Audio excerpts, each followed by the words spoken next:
nawalan tayo ng 128 toneladang ginto sa ating national reserves, ito po siguro ang eksplanasyon. Bumuo po ng isang special investigation team ang Hong Kong Anti-Money Laundering Office para imbestigahan ang di umano ay money laundering activities ng mga Marcos. Opo, ang pamilya ng Junior na ayaw hair follicle test dahil maraming nagdududa na siya ay bangag. Ang sangayon po sa Hong Kong Anti-Money Laundering, ito po ay may kinalaman doon sa mahigit $100 billion na money laundering activities involving no less than 350 tons of gold deposit. Mantakin nyo yan. At itong mga aktibidades na ito ay nangyari between, yung mga panahon na talunan ang Marcos Jr. Pero I'm sure pinakikinabangan hanggang ngayon dahil nga hindi natin naintindihan kung ano nangyari dun sa 128 billion na biglang nawala sa Central Bank Reserves. Now, nagkaroon pala ng isang Taiwanese na whistleblower at ito po ay headline sa Taiwan. Mantakin nyo yan. Bida na naman ang Marcos family dahil headline po sa Taiwan nung nasimulan ang money laundering investigation laban kay Marcos Jr. Magandang araw po sa inyong lahat, ha? Araw na naman ng linggo at meron na naman tayong Spokes Hour. Anong pag-uusapan natin? Ayan, nangako ng 20 pesos na bigas, matapos ang isang araw, natigil na.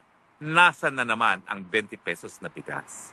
Ang problema kasi, talagang pag sinungaling ang presidente at hindi talaga mabigyan ng katuparan ng pangako, kahit anong gawin niya, hindi mangyayari.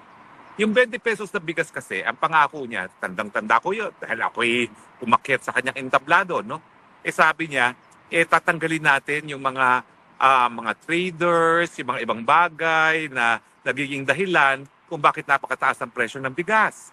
At pabababain nga niya yung presyo ng bigas. Hindi naman niya sinabi na magbebenta lang kami ng 20 pesos na bigas sa panahon ng eleksyon. Na alam natin, ang siguro, ang halaga ng bigas ay binibenta, 45 at gobyerno magbabayad ng 25 para mabigyan o mabenta ng 20 pesos kada kilo ang bigas sa ating mga kababayan sa panahon ng eleksyon.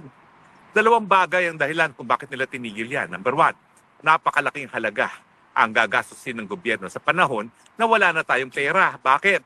Kinurakot na nila sa mga ayuda, sa mga flood control projects na wala namang silbi, sa mga infrastruktura, sa tungpat, sa kali at mga tulay na gumuguho.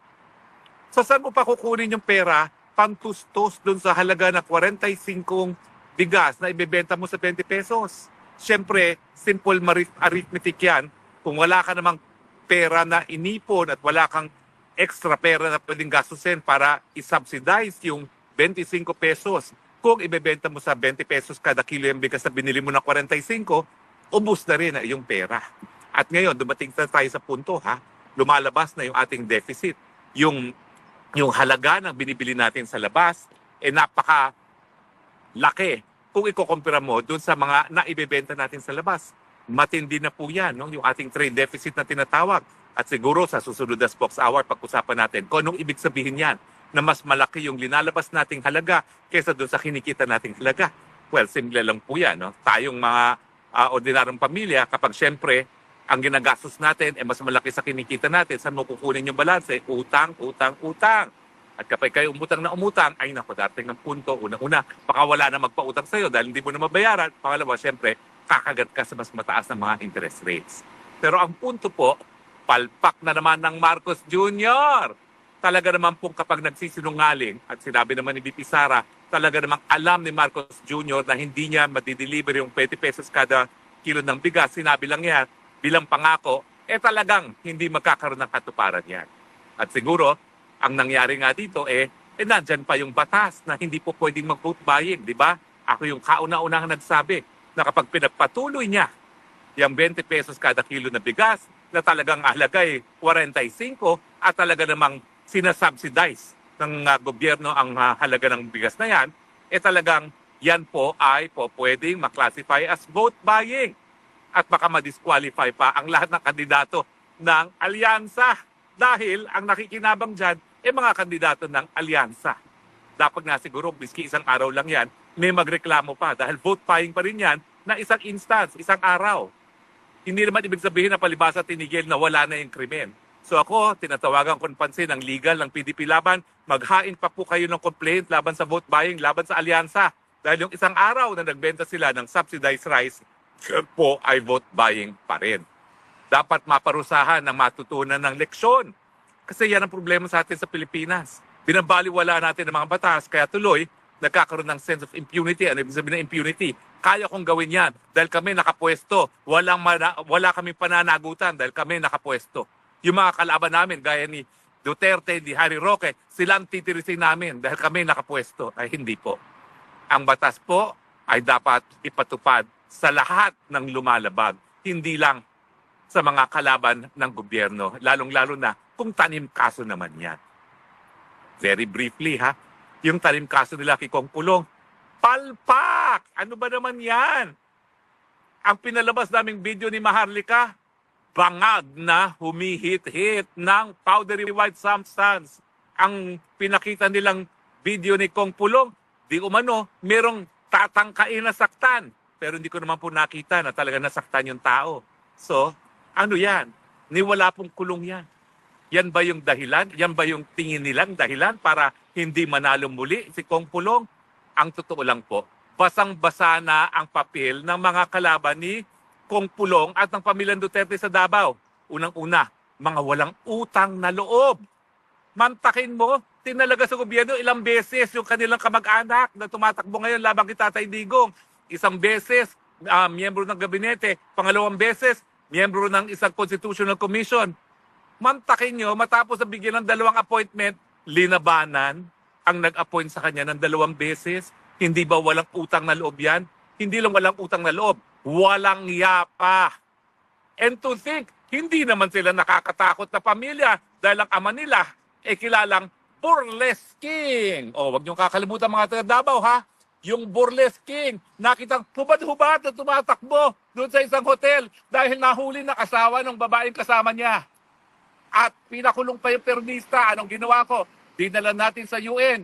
Nagwagi po tayo. Sinabi na yung pagkakakulong kay Alexander Adonis ay labag sa karapatan ng malayang pamamahayag at dapat ang Pilipinas i-repeal na ang criminal libel law. Kaya nung ako'y nasa kabinete, kasama ko yung kalaban ni Tatay Digong ngayon, nako, hindi ako nakipagplastikan dyan. Gusto kong upakan talaga.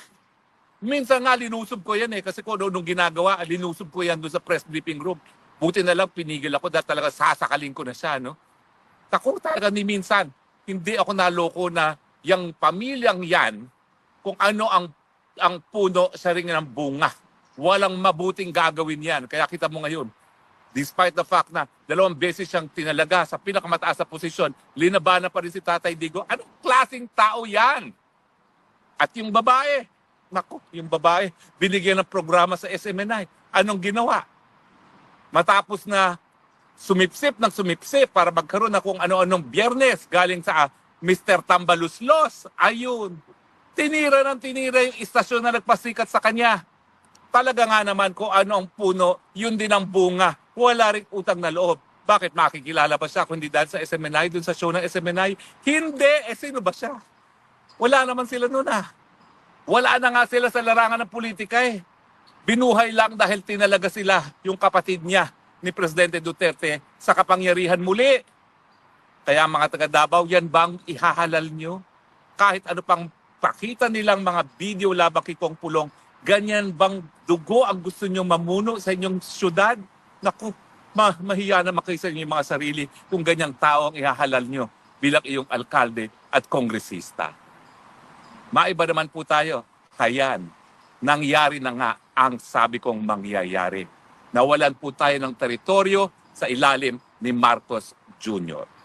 Nasiwalat po, pero hindi masyado binibigyan ng diin na administrasyon na nawala sa atin ang Sandy Cay.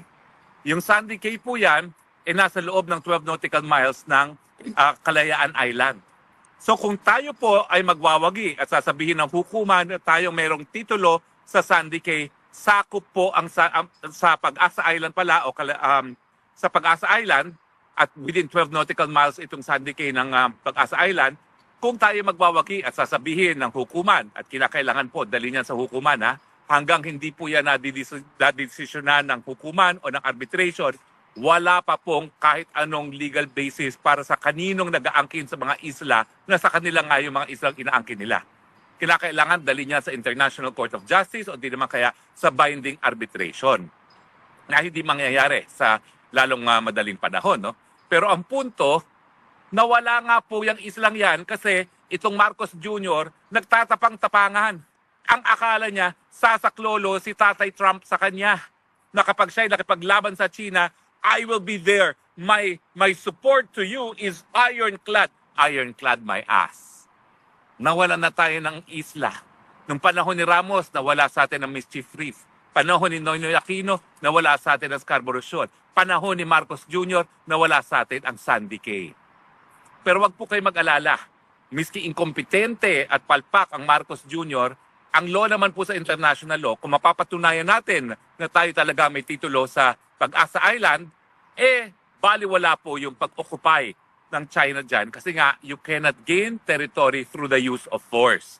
Kinakailangan sa legal na pamamaraan. Pero habang nandyan po Marcos Jr., hindi po tayo makakaabot dun sa judicial settlement dahil hindi papayag ang China. Kung kayong China, papayag ba kayo?